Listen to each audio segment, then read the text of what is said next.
শহীদ president Zia Rahman যে দর্শন দিয়ে গেছিলেন, বাংলাদেশি জাতীয়তাবাদের যে দর্শন, সেই দর্শন কখনো পরাজিত হতে পারে না। এবং সেই জন্যই বিএনপিও কখনো পরাজিত হয়নি, বারবার জেগে উঠেছে, একেবারে সেই ধ্বংসস্তূপ থেকে ফিনিক্স পাখির মতোই বিএনপি জেগে উঠেছে।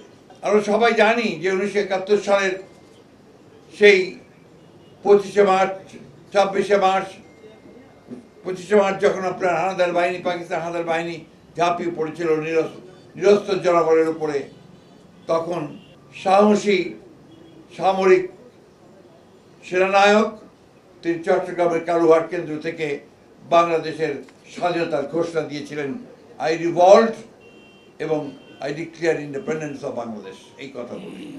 তারপরে দীর্ঘ 5 বছর ছিল আওয়ামী দুঃশাসনের ইতিহাস। এই 5 বছরে আওয়ামী লীগ অত্যন্ত ভয়াবহভাবে বাংলাদেশের মানুষের যে আশা আকাঙ্ক্ষা ছিল, সে আশা আকাঙ্ক্ষাকে ভুলুণ্ঠিত করে। শেখ মুজিবুর রহমানের নেতৃত্বে সেই দিন আওয়ামী লীগ বাংলাদেশে একটা দুঃশাসনের রাজত্ব প্রতিষ্ঠা করে।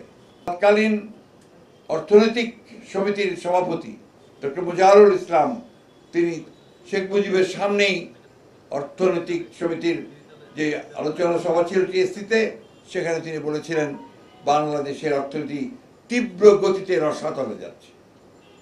সেই অবস্থা থেকে শহীদ প্রেসিডেন্ট জিয়াউর রহমান বাংলাদেশকে তুলে নিয়ে আসেন। তিনি প্রথম হাত দেন রাজনৈতিক সংস্কারে, একদলীয় শাসন ব্যবস্থা থেকে তিনি বহুদলীয় গণতন্ত্রে নিয়ে আসেন এবং সংবাদপত্রের স্বাধীনতা তিনি নিশ্চিত করেন। কারণ সে একদলীয় শাসন ব্যবস্থা বাকশাল যখন প্রতিষ্ঠিত হয়, সমস্ত সংবাদপত্রগুলো নিষিদ্ধ করা হয়েছিল, মাত্র 4টি পত্রিকা চলবে এবং সব রাজনৈতিক দলগুলোকে নিষিদ্ধ করা হয়েছিল। এই কথাগুলো আমরা আজকাল ভুলে যাই, এই কথাগুলো বারবার বলা দরকার। এই জন্যই বলা দরকার যে শহীদ প্রেসিডেন্ট জিয়াউর রহমান সেই অবস্থা থেকে বহুদলীয় গণতন্ত্রে ফিরিয়ে নিয়ে এসেছিলেন। আজকে আমাদের যে গার্মেন্টস ইন্ডাস্ট্রি, সেই গার্মেন্টস ইন্ডাস্ট্রির সূচনা হয়েছিল শহীদ প্রেসিডেন্ট জিয়াউর রহমানের হাত দিয়ে। আজকে আমরা এই যে বিদেশের শ্রমিক আপনার আমাদের যান, তারা কাজ করতে শ্রমিক ভাইয়েরা, অর্থাৎ রেমিটেন্স যেটা আমরা পাই, আমাদের প্রায় 1 কোটি মানুষ প্রায় বিদেশে কাজ করেন, এটার সূচনা কিন্তু শহীদ প্রেসিডেন্ট জিয়াউর রহমানের হাত দিয়ে। নারী শিক্ষা এবং নারীদের ক্ষমতায়ন, এই ব্যাপারে জিয়াউর রহমান সাহেব অগ্রণী ভূমিকা পালন করেছিলেন। শিক্ষা ক্ষেত্রে তিনি একটা অভূতপূর্ব পরিবর্তন নিয়ে এসেছিলেন। শিক্ষায় তখন আপনার একটা রীতিমতো একটা পরিবর্তন সূচিত হয়েছিল।